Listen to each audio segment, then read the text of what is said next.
বিহপুৰীয়া বিধানসভা সমষ্টিবাসী ৰাইজে যিটো মোক যোৱা সময়ছোৱাত সঁহাৰি পাইছোঁ সেইকাৰণে উৎকণ্ঠা আগৰ নিচিনাকৈ নহয়। প্ৰথম ইলেকশ্যনবিলাকত যি ধৰণে আছিলে এতিয়া তেনেকুৱা নাই আৰু মই 100% নিশ্চিত যে ডক্টৰ হিমন্ত বিশ্ব শৰ্মা ডাঙৰীয়াৰ নেতৃত্বত তৃতীয়বাৰৰ কাৰণে অসমত বিজেপি চৰকাৰ হ'বলৈ গৈ আছে আৰু মই ভাবোঁ যে এটা অভূতপূৰ্ব ফলাফল যিটো অসমৰ ৰাজনৈতিক ইতিহাসত কোনো শাসকীয় দলে তৃতীয়বাৰ জিকোতে ইমান ডাঙৰ মেণ্ডেট আগতে নোপোৱা যিটো মেণ্ডেট আগতে কেতিয়াও নোপোজা এটা ঘটনা কাইলৈ ঘটিব আৰু উন্নয়নৰ যিটো ধাৰা নৰেন্দ্ৰ মোদী ডাঙৰীয়া আৰু হিমন্ত বিশ্ব শৰ্মা ডাঙৰীয়াই অব্যাহত ৰাখিছে সেই ধাৰা তীব্ৰতৰ কৰিবৰ কাৰণেই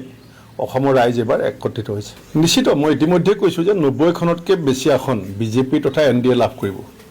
আৰু বিহপুৰীয়া সমষ্টিত আমি 90,000তকৈ বেছি ভোট পাম আৰু আপুনি চাব মই আগতেও কৈছোঁ যে গোটেই উজনি অসম যিটো উত্তৰ অসম দক্ষিণ আমাৰ ব্ৰহ্মপুত্ৰৰ ইপাৰ সিপাৰ ইয়াত যিটো ফলাফল আহিব এইটোৱে অহা 10টা বছৰৰ কাৰণে বিৰোধীক বিধ্বস্ত কৰিব আৰু এজন যে অপৰিপক্ক নেতাৰ হাতত যেতিয়া বিৰোধী দলৰ দায়িত্ব পৰে তেতিয়া ৰাইজে তাৰ পৰিণতিত কি প্ৰতিক্ৰিয়া দিয়ে সেইটো কালিলৈ ওলাই পৰিব। বিহপুৰীয়া বিধানসভা সমষ্টিবাসী ৰাইজে যিটো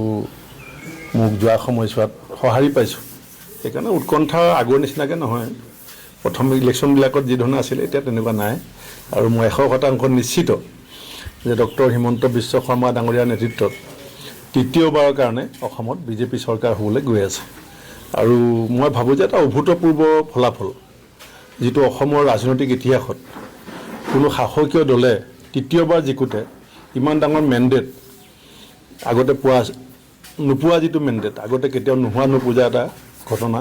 কাইলৈ ঘটিব আৰু উন্নয়নৰ যিটো ধাৰা নৰেন্দ্ৰ মোদী ডাঙৰীয়া আৰু হিমন্ত বিশ্ব শৰ্মা ডাঙৰীয়াই অব্যাহত ৰাখিছে সেই ধাৰা তীব্ৰতৰ কৰিবৰ কাৰণেই অসমৰ ৰাইজ এবাৰ একত্ৰিত হৈছে। নিশ্চিত মই ইতিমধ্যে কৈছোঁ যে 90খনতকৈ বেছি আসন বিজেপি তথা NDA লাভ কৰিব আৰু বিহপুৰীয়া সমষ্টিত আমি 90,000তকৈ বেছি ভোট পাম আৰু আপুনি চাব মই আগতেও কৈছোঁ যে গোটেই উজনি অসম যিটো উত্তৰ অসম দক্ষিণ আমাৰ ব্ৰহ্মপুত্ৰৰ ইপাৰ সিপাৰ ইয়াত যিটো ফলাফল আহিব এইটোৱে অহা 10টা বছৰৰ কাৰণে বিৰোধীক বিধ্বস্ত কৰিব আৰু এজন যে অপৰিপক্ক নেতাৰ হাতত যেতিয়া বিৰোধী দলৰ দায়িত্ব পৰে তেতিয়া ৰাইজে তাৰ পৰিণতিত কি প্ৰতিক্ৰিয়া দিয়ে সেইটো কালিলৈ ওলাই পৰিব। বিহপুৰীয়া বিধানসভা সমষ্টিবাসী ৰাইজে যিটো মোক যোৱা সময়ছোৱাত সঁহাৰি পাইছোঁ সেইকাৰণে উৎকণ্ঠা আগৰ নিচিনাকৈ নহয়। প্ৰথম ইলেকশ্যনবিলাকত যি ধৰণে আছিলে এতিয়া তেনেকুৱা নাই আৰু মই 100% নিশ্চিত যে ডক্টৰ হিমন্ত বিশ্ব শৰ্মা ডাঙৰীয়াৰ নেতৃত্বত তৃতীয়বাৰৰ কাৰণে অসমত বিজেপি চৰকাৰ হ'বলৈ গৈ আছে আৰু মই ভাবোঁ যে এটা অভূতপূৰ্ব ফলাফল যিটো অসমৰ ৰাজনৈতিক ইতিহাসত কোনো শাসকীয় দলে তৃতীয়বাৰ জিকোতে ইমান ডাঙৰ মেণ্ডেট আগতে নোপোৱা যিটো মেণ্ডেট আগতে কেতিয়াও নোপোজা এটা ঘটনা কাইলৈ ঘটিব আৰু উন্নয়নৰ যিটো ধাৰা নৰেন্দ্ৰ মোদী ডাঙৰীয়া আৰু হিমন্ত বিশ্ব শৰ্মা ডাঙৰীয়াই অব্যাহত ৰাখিছে সেই ধাৰা তীব্ৰতৰ কৰিবৰ কাৰণেই অসমৰ ৰাইজ এবাৰ একত্ৰিত হৈছে। নিশ্চিত মই ইতিমধ্যে কৈছোঁ যে 90খনতকৈ বেছি আসন বিজেপি তথা NDA লাভ কৰিব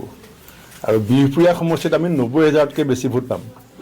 আৰু আপুনি চাব মই আগতেও কৈছোঁ যে গোটেই উজনি অসম যিটো উত্তৰ অসম দক্ষিণ আমাৰ ব্ৰহ্মপুত্ৰৰ ইপাৰ সিপাৰ ইয়াত যিটো ফলাফল আহিব এইটোৱে অহা 10টা বছৰৰ কাৰণে বিৰোধীক বিধ্বস্ত কৰিব আৰু এজন যে অপৰিপক্ক নেতাৰ হাতত যেতিয়া বিৰোধী দলৰ দায়িত্ব পৰে তেতিয়া ৰাইজে তাৰ পৰিণতিত কি প্ৰতিক্ৰিয়া দিয়ে সেইটো কালিলৈ ওলাই পৰিব।